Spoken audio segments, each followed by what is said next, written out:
Belajar mengenal hewan laut. Gurita, bahasa Inggrisnya octopus. Gurita, bahasa Inggrisnya octopus. Gurita bersembunyi di dalam tempat perlindungannya di gua atau ceruk berbatu. Pada malam hari, gurita akan mencari makan. Gurita menutup dan mengembangkan tentakelnya untuk maju seperti sebuah payung. Kepiting, bahasa Inggrisnya crab. Kepiting, bahasa Inggrisnya crab.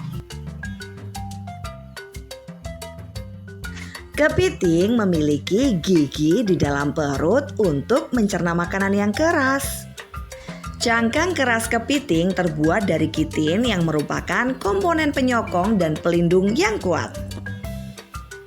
Ikan pari, bahasa Inggrisnya stingray. Ikan pari, bahasa Inggrisnya stingray. Ikan pari bisa berburu tanpa menggunakan matanya, melainkan menggunakan sensor elektro sebagai insting. Bentuk ikan pari tidak seperti ikan pada umumnya, tapi justru mirip seperti bentuk pesawat. Bintang laut, bahasa Inggrisnya starfish. Bintang laut, bahasa Inggrisnya starfish. Memiliki lengan, mata, dan ratusan kaki, nyatanya bintang laut tidak memiliki otak, bahkan juga tidak memiliki darah. Lantas, bagaimana mereka bisa hidup? Meski tidak mempunyai darah, namun bintang laut mempompa air laut ke seluruh tubuhnya sebagai pengganti darah. Air laut yang mengandung banyak nutrisi membuat organ tubuh bintang laut dapat berfungsi dengan baik. Dan meski tidak memiliki otak, tidak berarti mereka hewan yang bodoh ya. Ikan badut, bahasa Inggrisnya clownfish. Ikan badut, bahasa Inggrisnya clownfish. Ikan dengan warna cantik ini ternyata tidak terlalu pandai berenang loh. Karena itu ikan ini lebih sering berlindung di balik tentakel anemon laut. Saat mendapat serangan dari hewan lain, ikan ini akan berenang dengan cepat untuk menghindar. Penyu, bahasa Inggrisnya turtle. Penyu, bahasa Inggrisnya turtle.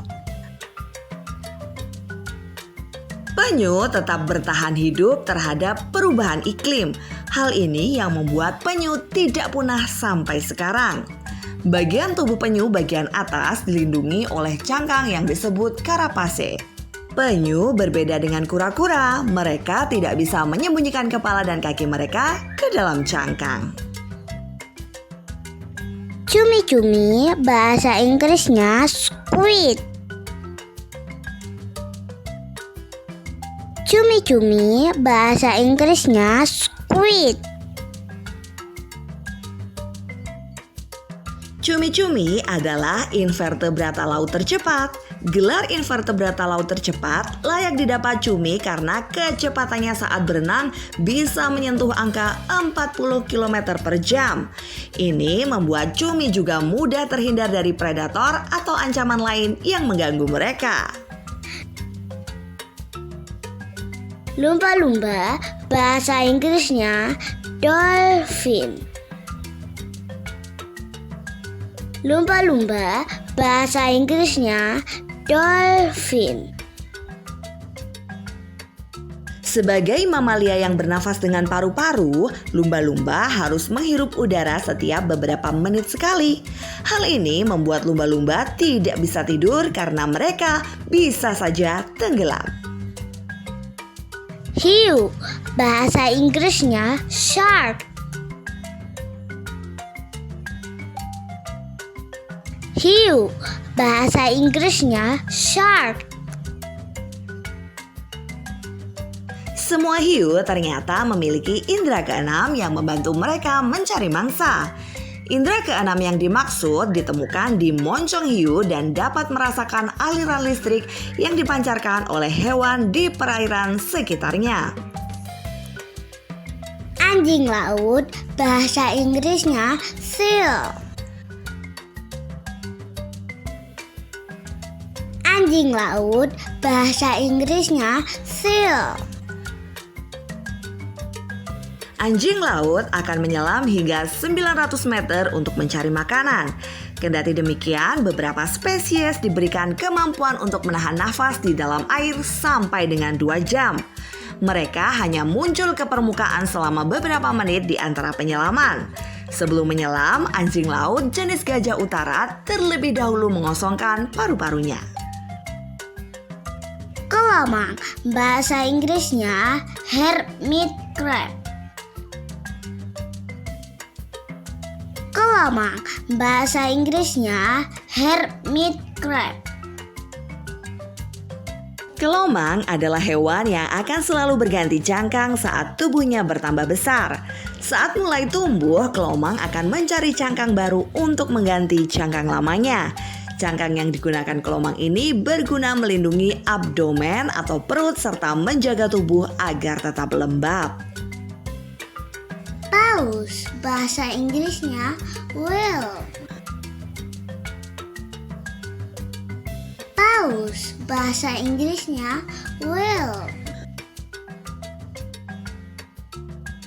Paus adalah salah satu jenis hewan terbesar di dunia yang menguasai wilayah lautan. Hewan ini kerap disebut sebagai ikan, padahal nyatanya bukan karena paus tidak bisa bernafas di dalam air. Paus mampu mendengar hingga ratusan kilometer di bawah air. Udang laut, bahasa Inggrisnya lobster. Udang laut, bahasa Inggrisnya lobster. Lobster memiliki 2 perut. Satu terletak di bagian yang kita anggap sebagai kepala lobster, tepatnya di belakang matanya. Perut ini berisi gigi yang digunakan untuk menghancurkan makanan. Setelah dihancurkan cukup baik, makanan akan disalurkan ke perut lain. Kerang, bahasa Inggrisnya shell. Kerang, bahasa Inggrisnya shell. Kerang merupakan hewan tingkat rendah. Sehari-harinya kerang lebih banyak diam di dalam cangkang. Kerang memang bukan hewan yang bisa bergerak aktif. Untuk bergerak, kerang menggunakan semacam kaki yang berbentuk organ pipih yang berada di dalam cangkang. Saat hendak digunakan, kaki ini keluar dari cangkang yang membuka tutup dengan mengejut. Kerang bergerak dengan cara mendorong pasir tempatnya berpijak sehingga mereka bisa berpindah. Ubur-ubur, bahasa Inggrisnya jellyfish. Ubur-ubur biasanya dikenal tidak agresif, namun hewan laut ini bisa menyengat yang memungkinkan mereka untuk mempertahankan diri dari predator. Salah satu keunikan ubur-ubur adalah tidak memiliki tulang, otak, atau sebagian besar organ lainnya. Menariknya lagi, tubuh mereka sebagian besar terdiri dari air. Kuda laut, bahasa Inggrisnya seahorse. Kuda laut bisa dibilang salah satu ovivipar unik karena kuda laut lahir dari telur yang diinkubasi di dalam kuda laut jantan. Selama pembuahan, kuda laut betina mentransfer telur ke jantan dan menampungnya di dalam kantong selama periode perkembangan dan telur ditetaskan. Terima kasih sudah nonton. Yang belum subscribe, jangan lupa untuk subscribe ya supaya nggak ketinggalan video-video selanjutnya. Bye-bye!